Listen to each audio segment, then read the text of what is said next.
So again, this event is titled Beyond Surviving, Conversations on Losing a Loved One to Suicide. It is co-hosted by NAMI-NYC, the National Alliance on Mental Illness of New York City, and Samaritans NYC. I'm gonna say a few words about NAMI-NYC and the structure of today's event, and then I'm gonna start our conversation with our three panelists today.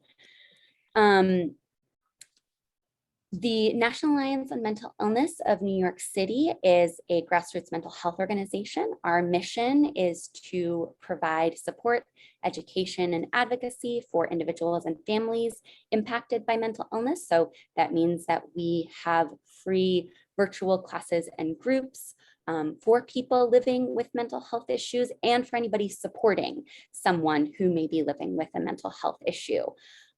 Our groups and classes are facilitated by trained volunteers who also either have that personal experience, either dealing with a mental health issue or supporting somebody. I do want to specifically highlight a group that we have recently started. It's a newer group. It's titled Living with Thoughts of Suicide. And this group is a safe space to talk about what it's like to deal with these thoughts, how to manage them and find community. And it takes place on the first and third Tuesday of every month, 6:30 to 8 p.m. Eastern time. It is a group for people who are not in crisis at that moment. And if you are ever in crisis, we always encourage you to call the National Suicide Prevention Lifeline at 1-800-273-TALK or text GOT5 to 741-741.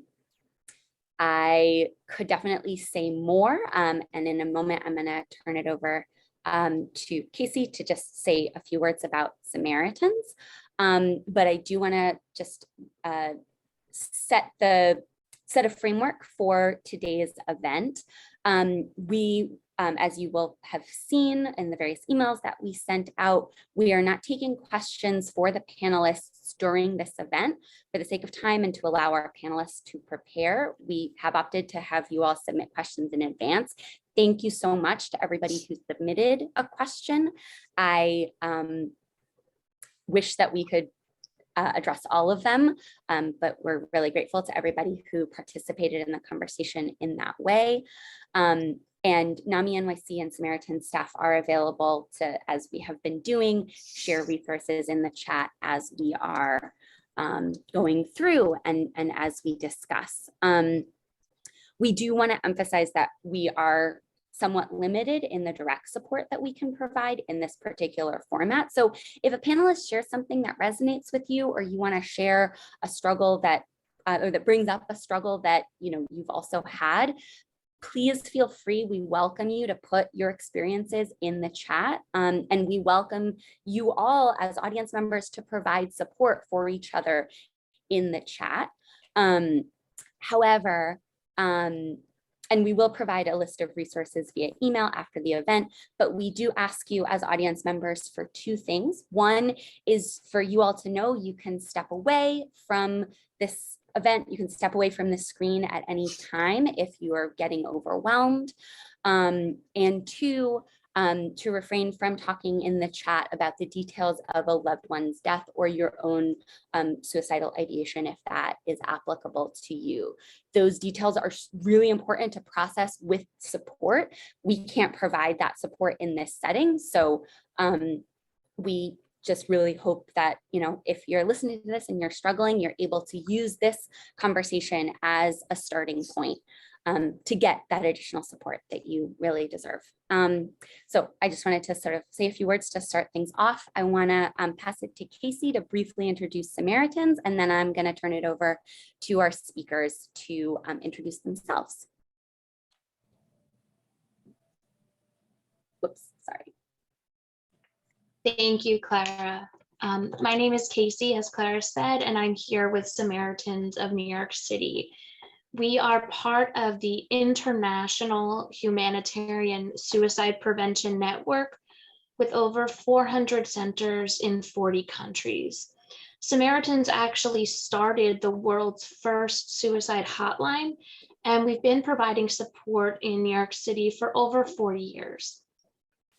We also have what we call suicide loss survivor support groups. So those are groups for people who have lost a loved one to suicide, a place where they can come, can speak to each other. And it's designed to provide an outlet for some of the feelings that accompany the survivor experience and alleviate some of the isolation of that experience. We are very glad to be partnering with NAMI today on this program, and we look forward to doing more events like this in the future. And I'm excited to hear from our panelists tonight. Thank you. Absolutely. Thanks, Casey. So with that opening, I would like to start us off. And so first, I'm going to ask our three panelists, Bogdan, Deirdre, and Ellis, to introduce themselves. Deirdre, would you like to start us off? Okay, my name's Deirdre. I'm here because I lost my older sister, Rita, to suicide. That happened in 1991 when she was 31 and I was 26. So right now, I am a licensed clinical social worker. I'm married. I've got 2 kids, 3 cats, 1 dog. And yeah, how much more do you want me to say? I think that's a great introduction. I think that covers it, yeah. Thank you so much for being here. Ellis, would you like to introduce yourself? Yeah, hi there. My name is Ellis Groban. Thanks. It's a pleasure to be here with all of you guys. I lost my father in 2019. He was 57 and I was 24. A bit more about me. I live in New York, but currently not there, as COVID has allowed us to all ebb and flow a little bit more. And I have a dog named Stella, and she's my sidekick. So that's me. Thank you. And Bogdan, would you like to introduce yourself? Sure. So hi everyone, I'm Bogdan.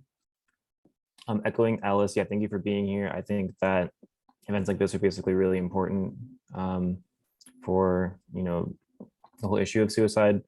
I lost my younger brother it was 3 years ago. He was 23 and I was 26. Since then, I've started volunteering at a couple of organizations, including NAMI recently. I also volunteer with CASA, court-appointed special advocates, which basically helps with children in the foster care system. I also have a dog. Her name's Oat, and she's also awesome. And yeah, I'm in Brooklyn also. Amazing. Thank you all so much for introducing yourselves, for being here. Too bad we can't get a dog cameo or 2. Love to say hi to them. But failing that, I'd like to start us off, if you would.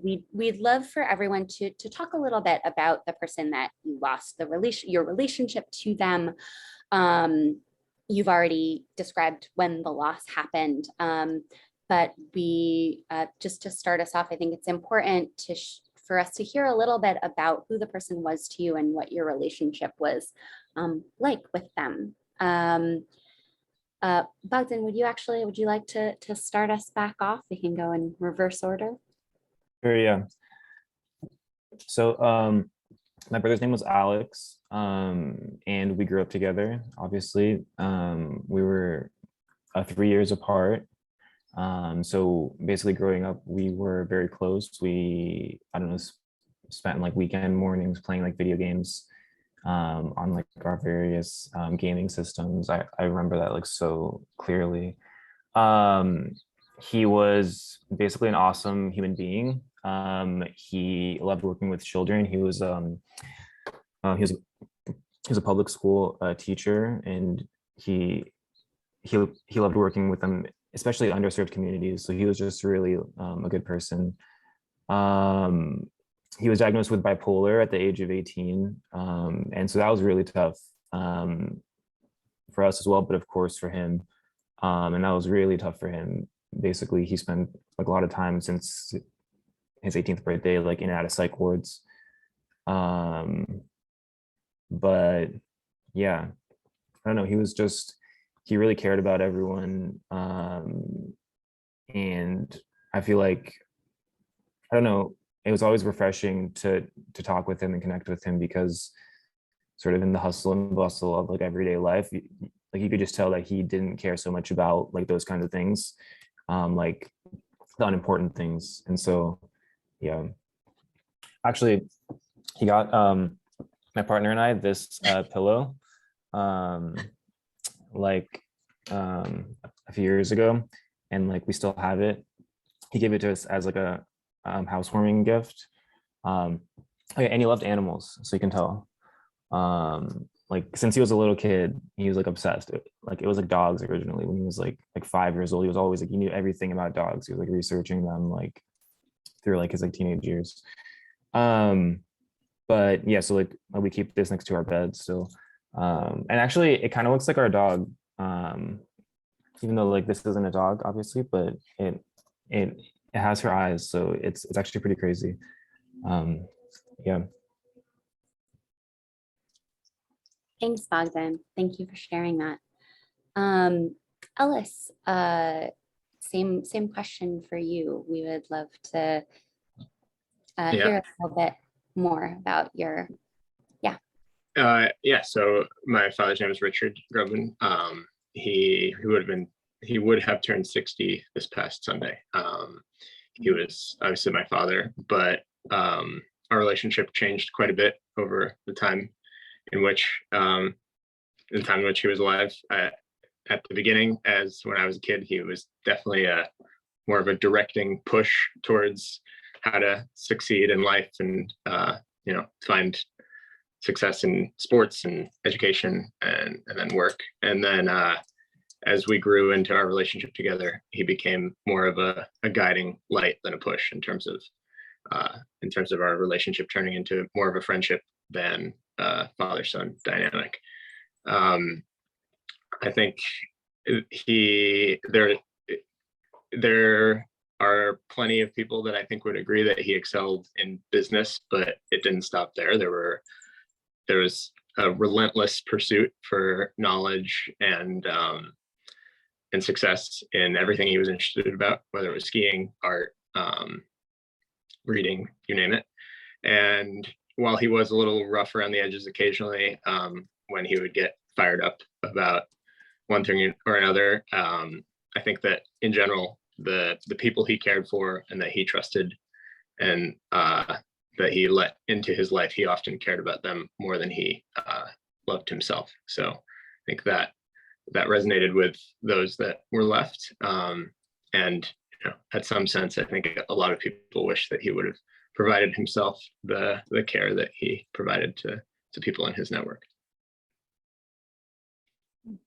Yeah, that resonates with me. Thank you for sharing.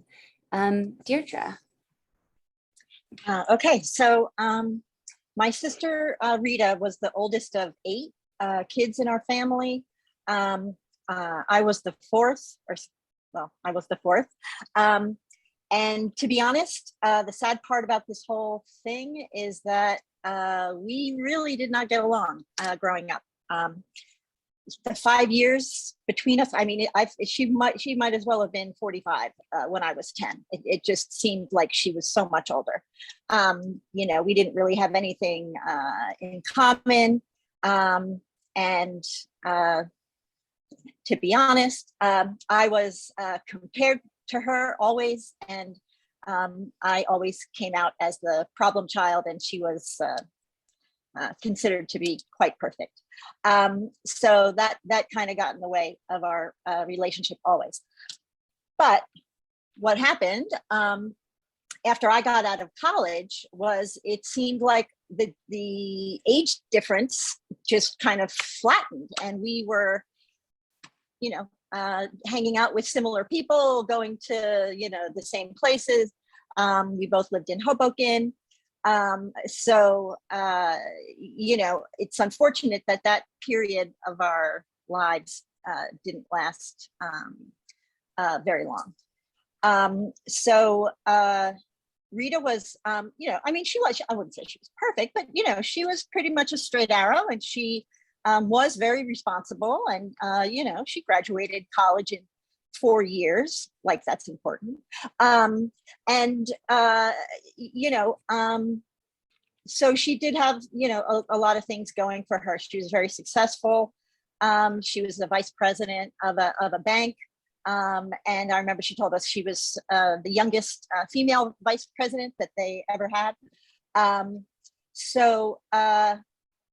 guess what got in the way was she was diagnosed with bipolar disorder, family illness in my family. My mother had it, my brother has it, I have it.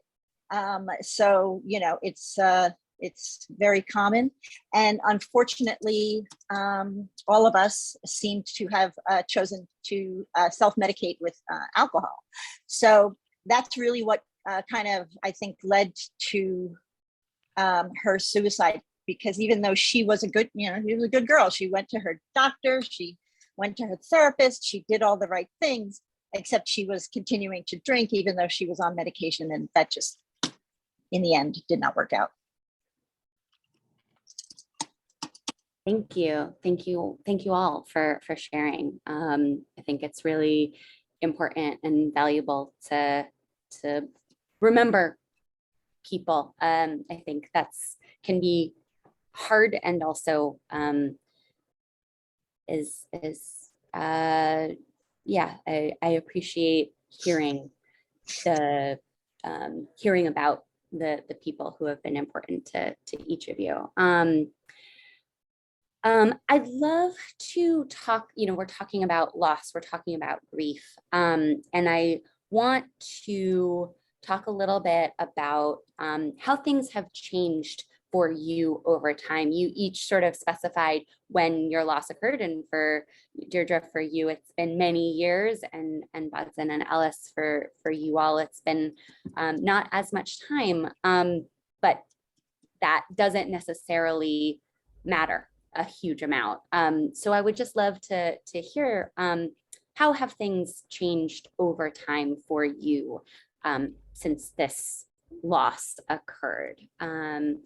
And let's see, we can start off. Ellis, I'll give you a turn to start off with us. Yeah, so I would say that when I think about the period of time between losing him and today, I mean, it probably goes without saying for anybody on this call that it's nonlinear, in the sense that and I guess to bring a bit more backstory to that, on day one, I think there is very much a feeling that at some point there will be a new normal. And at the beginning, I often found that it was all about time markers. It was about a month, 3 months, 6 months, first birthday where he wasn't there, first Christmas where he wasn't there. It was all about passing time and getting past time, but also being very aware about the time in terms of putting pressure on yourself in some sense, or myself, to think, okay, it's been a year. This is what I think I was anticipating to get through mentally within a year. Now it's been 2 years. Now it's been a change in job.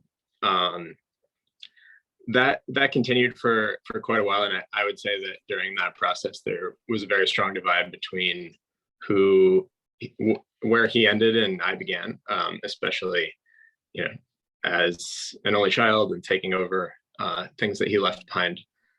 The responsibilities that I became responsible for, they made it so that line was very clear, and that was when time seemed to matter a lot. And then most recently, I've kind of had this step back and realization that that line won't be very blurry and never never really disappear. I think with that that realization in terms of the line being blurry and trying to figure out where I began has also opened the door to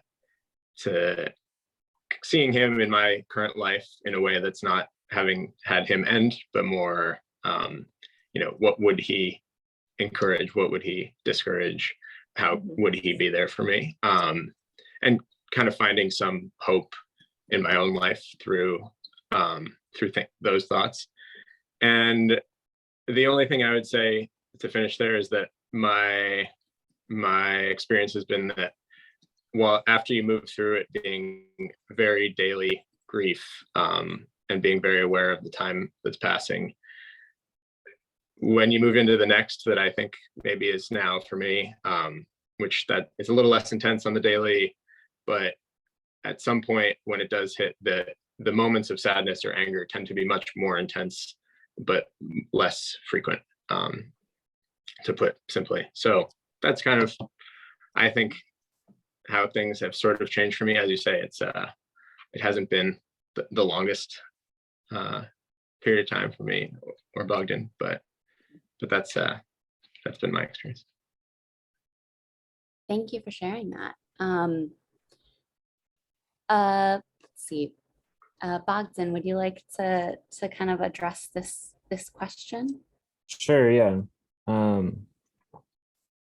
That's really interesting what Ellis was sort of talking about, counting the time. I'm not sure I had the exact same experience, but like I can definitely definitely on like markers like birthday or like a year passing, I'm like I took note, and for me it was like holy cow, like it's been a year and I don't really feel like any different. So I guess actually pretty similar to what you were saying, Alice. Or like I can't believe it's already been another year. Like one very noteworthy thing for me was like maybe a few, like basically I feel like I'm still very much in the early stages of my grief, even though it happened almost 3 years ago. Like I feel like there was a moment like a few months ago or half a year ago where I was like sort of felt some relief, and then but I've sort of since realized that was sort of like the end of like the shock phase, and going into the next phase, which I feel like I'm currently in, which is like starting to more understand, like my body to understand that this is like a permanent thing. That for me is something that's really hard to, I guess, process even still. Like I'll have just like dreams of like or I guess I haven't had one as recently, but like I used to up until recently have dreams where like I sort of like in my dream I was like sort of confused about like Alex being dead. I was like I would be going about my life, and it would be like something on the side kind of, and it's like, oh crap, like Alex is dead, like, and they're like re-experiencing like that, like sort of having that realization like in my dream. And and so like talking to my therapist, he was like, well, obviously it sounds like a part of your body like hasn't fully accepted this yet, and I think that's definitely true. So it's like, so I feel like I sort of immediately jumped into volunteering and stuff to sort of because I feel like I do like to help. It makes me feel better to take action to sort of like bury myself and stuff when when things happen. So yeah, so I guess I'm so I'm still sort of working through what this is going to look like for the rest of my life, and you like think about like, holy cow, like he's not going to like ever meet your kids, or like he's always going to be a 23. Like that was actually one thing that when I realized that he would always be 23, that was like the worst. But yeah, so definitely still working through a lot of that.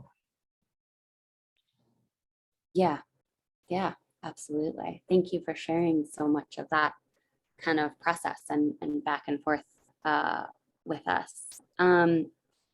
Deirdre, what are your thoughts on this? Yeah, I would say that, you know, for me, it seemed like from the day before my sister died to the day after, I was a different person. And not only was I a different person, but the world I was in was a completely different world, completely unfamiliar, and I had to figure out how to, you know, navigate through it. So luckily, I was already in therapy, and that helped quite a bit. The first year or so was really a blur. I remember like going to work and, you know, barely being able to get through the day, and then just coming home and, you know, getting into the fetal position and just crying on my bed, and, you know, until the next morning. So that was not fun. I'm not a dreamer, but what happened to me in the early kind of times was like right as soon as I woke up, like those first couple of seconds when I woke up, I thought she was still alive. And then that only lasted a couple seconds, and then it was gone. So, you know, during that time, I wasn't that keen on going to sleep, but I liked waking up just to have those couple of seconds. I also, you know, like Bogdan, I was very motivated to take action. I my goal was to make sure that nobody's family, you know, ever had to go through what my family went through. So I think it was about a year and a half or so after Rita died that I, you know, showed up at Samaritans to volunteer. And I spent, you know, a few years on the hotline. And then the past 25 plus years, I've been a facilitator in the Safe Place suicide loss survivor groups. So one thing that, I mean, now it's been over, you know, over 31 years. And yeah, Bogdan, I can say when I turned 32, that like totally freaked me out, because now I was older than her and she had always been so much older than me. So that was weird. Unfortunately, that was a while ago. So at this point in time, and I say this a lot in the groups, you know, at the beginning, I think that, you know, my focus was like on myself and my family, and how sad we were, and how much, you know, we were grieving, and how much we felt the loss, and all of that. And I would say at some point over time, and I can't really, you know, delineate when it kind of started to switch, but, you know, at this point in time, you know, I feel less sad for us and more sad for her, because she has missed so much. You know, she's the oldest of 8. She's missed, you know, 6 weddings. She's got 15 nieces and nephews that she's never met. You know, so much has happened, and you know, she, you know, took herself out of it. So so, you know, definitely, I mean, we still have moments of sadness, but the real shame, I think, is more for her, that she, you know, she can't be here for all this.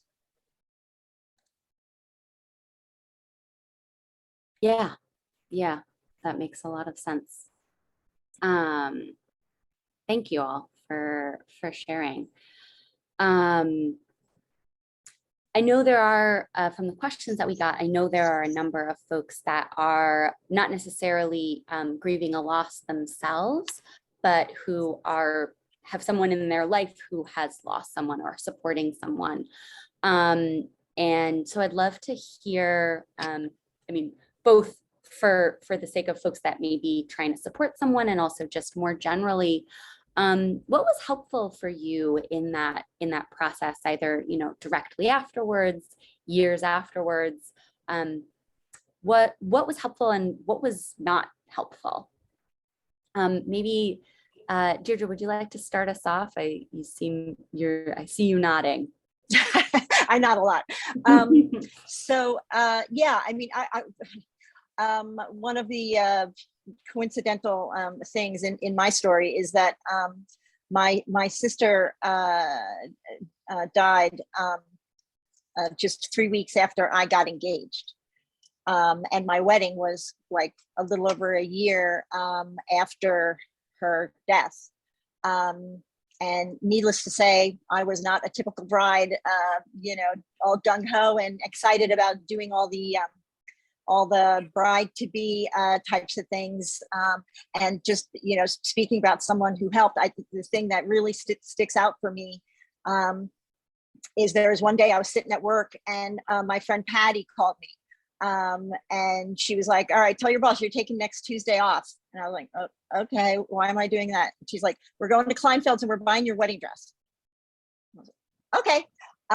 And so, I had good friends like that who really kind of pulled me along to get me to do the things that I needed to do.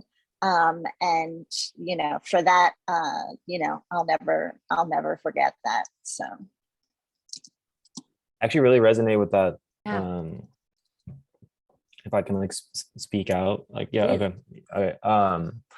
Like I was gonna say something sort of similar about basically people showing up for you. And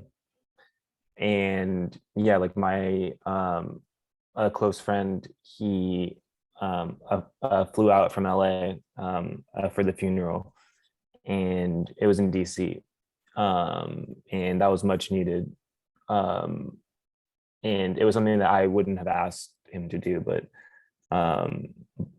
he wanted to do it. And it made all the difference. Like I couldn't have, it was horrible. Like it was very good to have him there.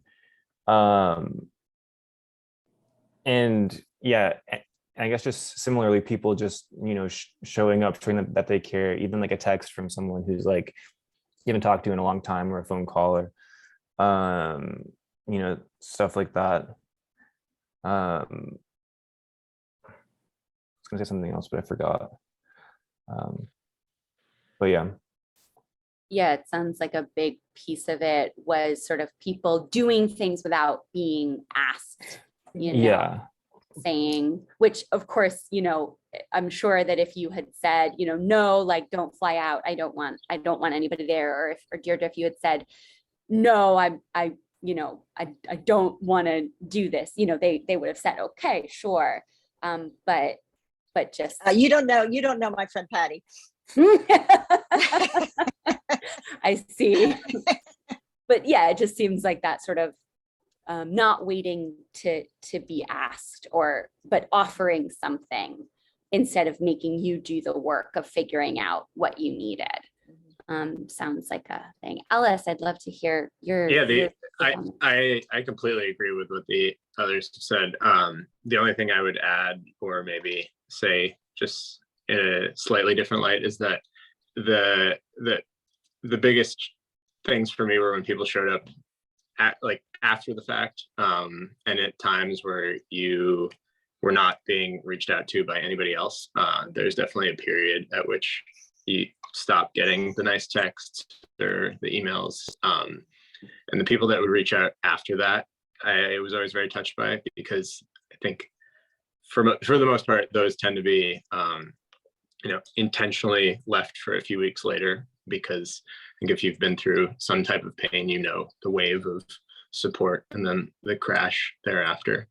So I would say that. And then the other is, I was just really impressed by some people in my life who remembered kind of things that they knew would be hard in the years to come, as in a birthday, the 1-year anniversary, things like that, where, making a conscious effort to remember it. But I think that the part that the listeners here, if there's any that are being friends or family or anything, to those that have just lost somebody, it's, you don't have to do anything extravagant, or even you don't have to be on a flight, as nice as that was of Bogdan's friend.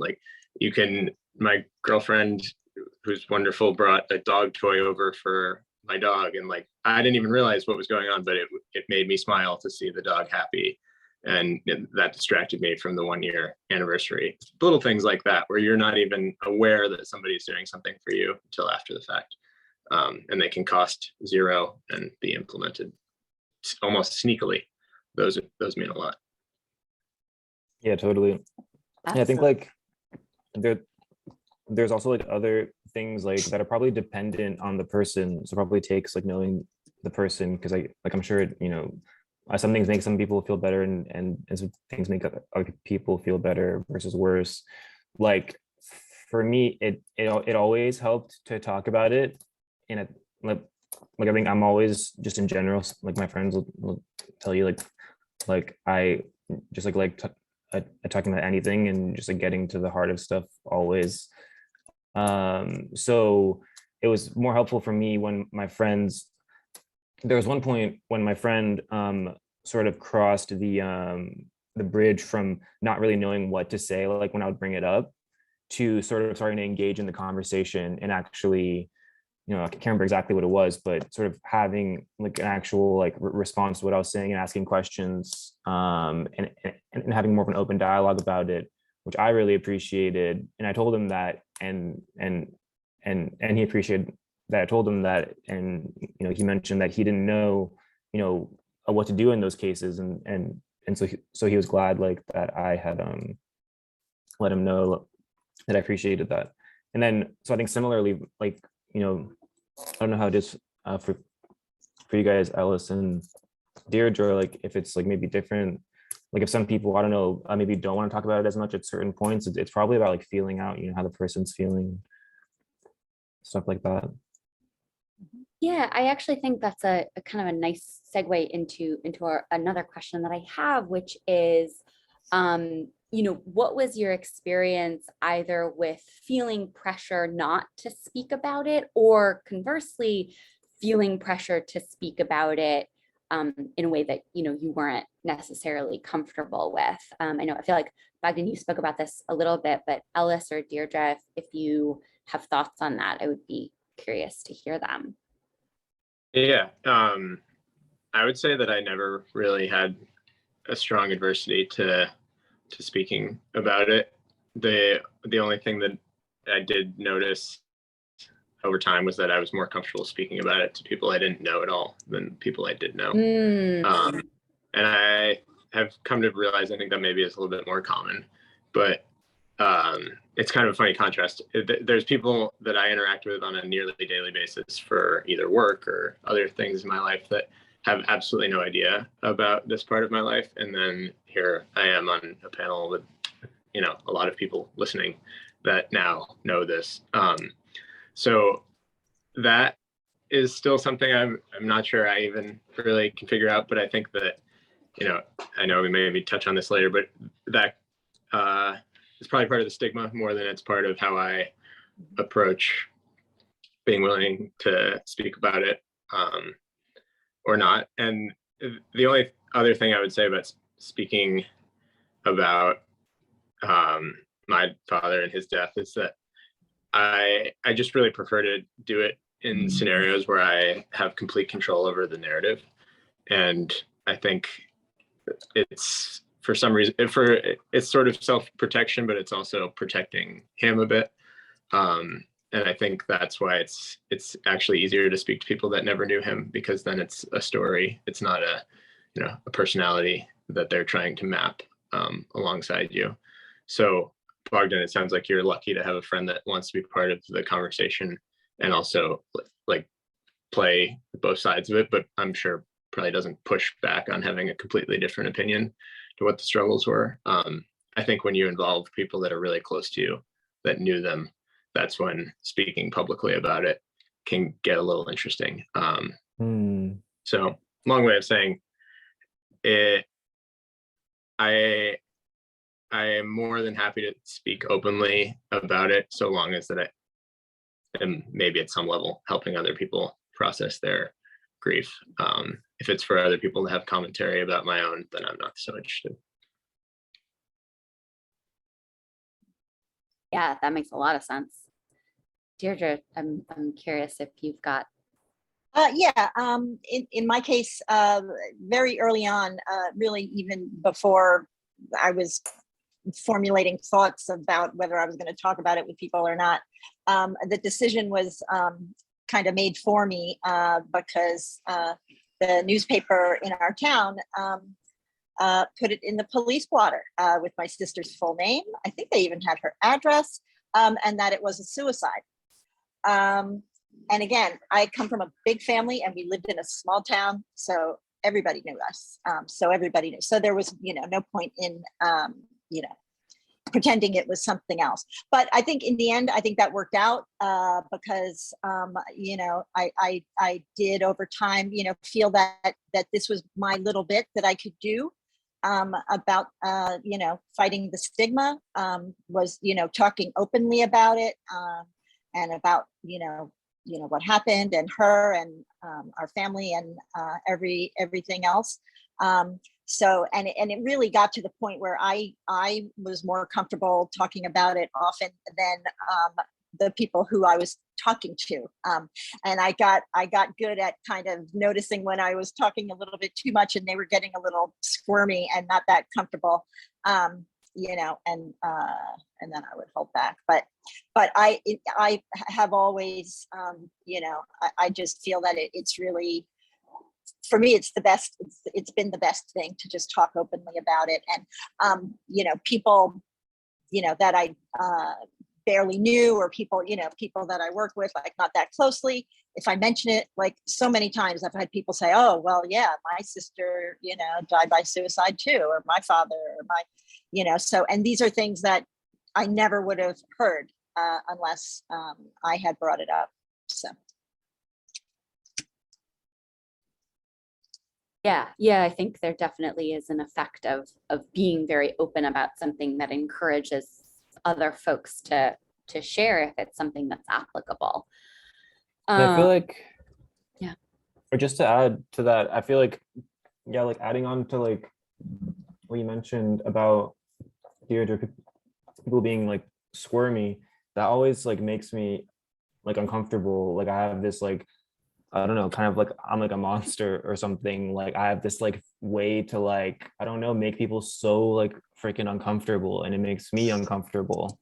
And it's like, I feel like, and I feel like it's conversations like these, just like, like that's part of the stigma, I feel like, around this whole thing. I mean, not just suicide, even death, right? Our society never talks about, because it's like everything's about like success and, achieving as much as you can. So it's like death is like the antithesis of that. So if someone chooses that, that basically undermines everything you believe about succeeding and etc. So like, I don't need to go on a long rant here, but yeah, so long story short, I feel like, with like decreasing the stigma it'll help everybody, and if we can all get more comfortable with it, I think like it'll help everyone.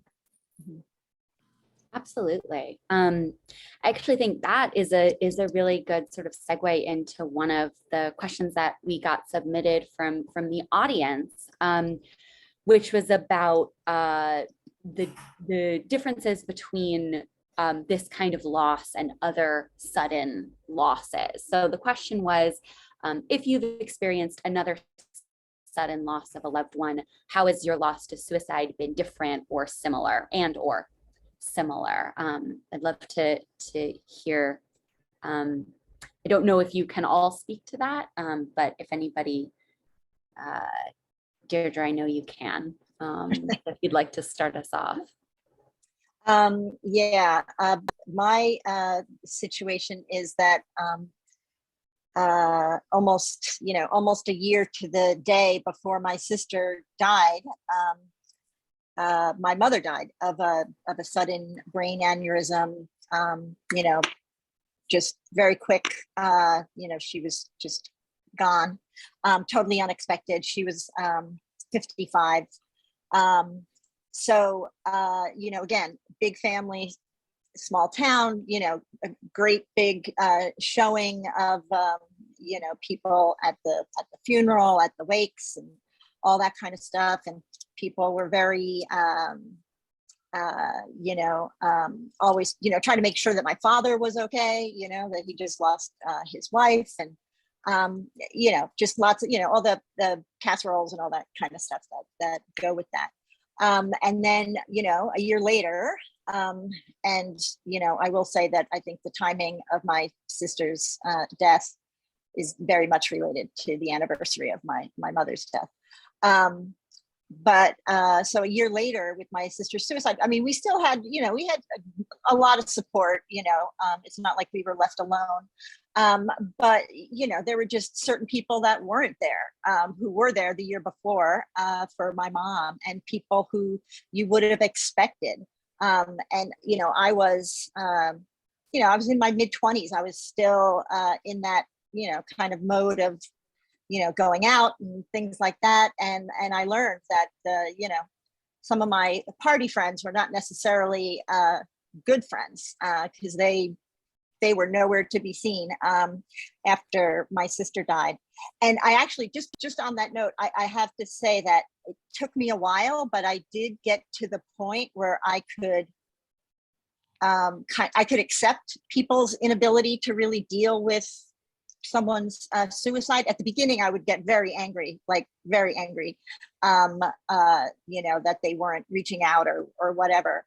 But over time, I realized, everybody has different reasons, I guess, and that it was really an inability on their part that was keeping them, from reaching out, less, not so much not really caring about me, or not really caring about my sister. So yeah, so that's my story. Thank you. Yeah, that really, I remember something that was really helpful to me that my therapist said at one point was that, there will be people who step up who you would never expect, and there will be people that you really want to step up that won't. And and it's both are true. That just reminds me of that. Yeah. So Bogdan and Ellis, Actually, either of you, yeah. Actually, yeah, I do have something to share here, which is, yeah, like I'll keep it brief. Just basically, it's very different. Like my grandfather, it probably depends on the, obviously the other loss, but if it's a more expected loss, it's like, I think it feels very different. Like my grandfather passed, and like actually it was like only like a few months actually after Alex died, but just so it was almost like honestly in the wake of it, but it was like, but the weird thing is, I mean, he was in hospice for a while, so like we were expecting it, and just like in the wake of that, of Alex's death, it was, it was like, it wasn't nothing, it was obviously a really big deal, but it was like I think just suicide in particular is just very different from other types of deaths, because I guess, like I said, like the basically like antithetical, like very nature of it, it's like so shocking, that you're going about your life and then someone else is like rejecting it. But yeah. Yeah, I have not had a similar sudden loss, so I won't relate there. But the one thing I'll just say on it feeling different than other types of loss, and I've been fortunate to not have much loss in my life besides the one where with my father, is that I think at the heart of it, there's a lot of people don't know what to say, right? Because if you say they had a heart attack, it makes sense, it registers. If you say that they were old, then it makes sense. If you say that somebody committed suicide, I think that immediately the other person has this moment where they're not sure if you think it might have been your fault, or like there's a very unknown in the what is pre a suicide, whereas people are pretty familiar with what is pre a cancer death. Like it's tough and it's hard to watch, but more often than not, they have family or people around them. I think suicide death brings up this, did you know, were you surprised? And and those questions are the undertone of the awkwardness. That's just what I would say. And then what Deirdre said, put slightly differently, I remember at a Samaritans meeting at one point, somebody made a, not a joke, but a play that said, nobody shows up with lasagna after a suicide death, saying as, if somebody dies from cancer, the whole town is bringing over food and flowers and whatnot. And after a suicide death, that's not the case. So That's a really good way to put it, actually. Yeah. No, and I think absolutely, Ellis, there is that sense that sense of unknown, right? That sense of like, what's the context? People feel very, uncertain. So I think that is a big difference. I think, we have just a couple more minutes before we're going to wrap up. And I just really appreciate, your candor about all of these things. I think it's just your honesty and candor is really refreshing, and I appreciate it tremendously. I think what I would like to sort of end with is just to ask each of you kind of where are you now? What are things like for you right now? And yeah, I'd just love to hear you. And then we actually, I'm sorry, Casey, I know you wanted to make a quick announcement before we kind of wrapped up. I'm wondering maybe we can do that. And then I would love to sort of end on that note of each of our panelists kind of sharing where you are now. Absolutely. Thank you so much, Clara. So one of the things that we wanted to talk about a little bit tonight, and I think, Deirdre had mentioned that in her process of recovering after the loss of her sister, one of the things that she had found was volunteering, that, in ways that being part of the suicide prevention community was an important aspect of her recovery. Bogdan also mentioned, getting involved. And I know that Ellis has also been involved with Samaritans in different ways. And so I wanted to share with everyone here that if that seems like something that might be relevant to your journey or something that you're interested in, we are in the process of looking for volunteers for our upcoming July hotline training. And we wanted to, a lot of the times people think, oh, well, I'm not a candidate for that, or, maybe this isn't right for me, when in fact, you are exactly the kind of people who can get on the phone and really listen to someone who needs that safe place to turn, who needs someone to listen. And so we'll put something in the chat for you, but if you were ever wondering, am I the right person to do this? It's just having the motivation, it's just having that interest and then taking that next step. So we want to invite anyone here who that might be something they're interested in to consider getting involved, whether that's Samaritans, which we have a class that's upcoming in July, or if that's another organization, if it's NAMI, if it's another cause that's in your community that's really meaningful for you. Sometimes we can't help ourselves, that pain is too much, too real right now, but we can sort of access a way to help others, and that can be a path to healing as well. And so we just wanted to let people know about that. Thank you. Thanks, Casey. All right, so with that, yeah, I think we're just about to wrap up, but I just would love to end on that note of each of you saying a little bit about where you are now. Bogdan, would you mind starting us off? Sure. So thinking about it, probably the one word I would end it with is just confused. Like, I don't want to end it on too low of a note, but yeah, That's real. like it's true. Like, you know, like I mentioned earlier, I definitely feel like I'm still in the early stages of grief. I like in the earlier stages of my life, like still don't even know, you know, what the rest of it's going to look like without him. You know, how much will I be able to keep that memory close and share it with my, you know, with future family and friends and, you know, people who never met him, like, and, you know, how do I keep dealing with it every day? You know, I feel a little differently, honestly. But yeah, so just continuing to try to, like, I don't know, work through it and think about it, talk about it in therapy, talk about it with friends. Yeah. Thanks. Thank you for sharing that. That's really real.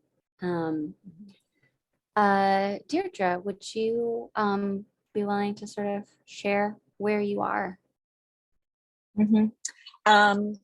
Yeah, so I mean, I think that in my case, since it's been like 31 years, a lot longer than Ellis's or Bogdan's loss, you know, my experience is probably a lot different. But as I kind of mentioned before, you know, my sister's suicide was a, you know, very traumatic event, you know, just an unbelievable loss.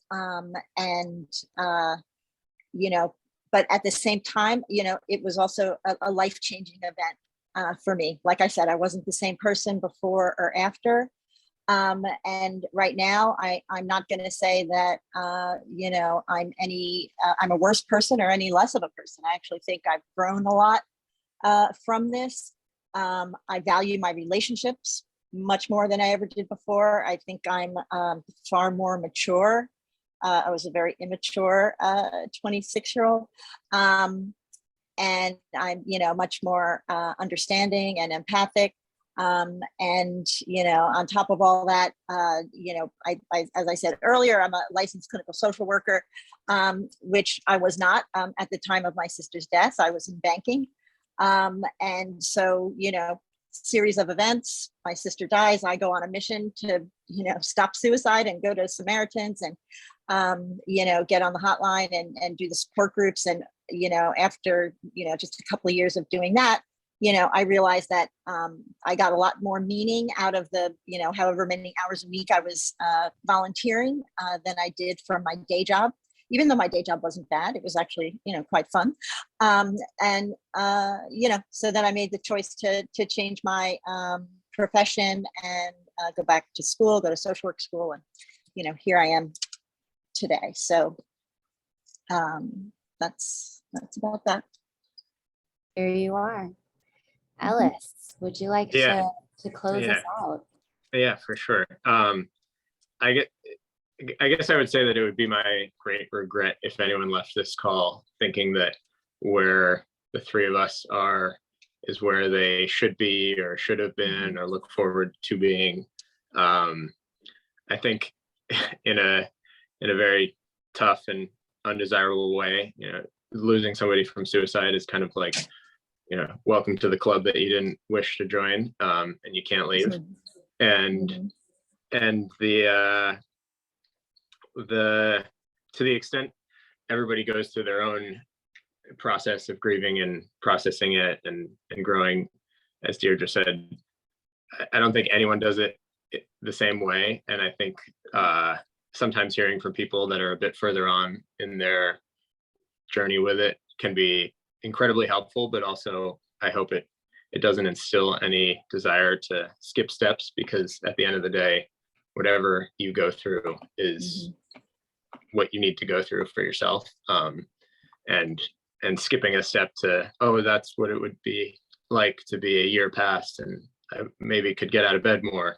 It's not worth it, because I think the process is what really at some level is you know, maybe rewarding is a strongly positive word for such a hard thing, but at some level, you know, if you're part of this club, there's a lot of different things you can do, and you'll do all of them, right? You'll grieve and be angry and have fun in memory of, and have fun in despite of, and So I would just say that keep very low expectations for yourself and your process, and know that there are many more people than yourself who are going through or have been through the same thing.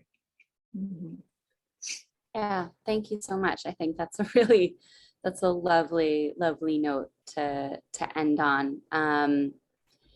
And yeah, I appreciate the person in the chat said, you know, here's what you're saying, not going to skip steps, but also appreciate hearing from you. So with that, I think that is where we can close out for the evening. I do want to emphasize, we got a couple questions about this. There will be a recording that will be available. If you missed part of it, if you want to share this event with somebody in your life who you think might benefit from it, the recording will be available on the NAMI-NYC YouTube and Facebook pages next week. So it won't be available until after the long weekend, but keep checking those pages and it'll be there. And a link to those pages will be sent out in the email that we're going to send out with resources and further information later this evening. So thank you all so much. Yeah, just echoing the thank you. Thank you for being here. Thank you to our panelists. Thank you to our interpreters.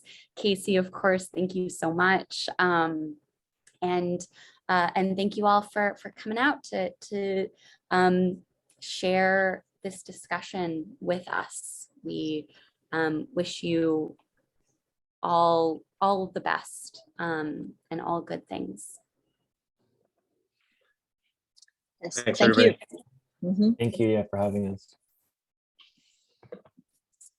Okay. Thank you. Thanks, Deirdre. Thanks, Bogdan. Thanks, Alice.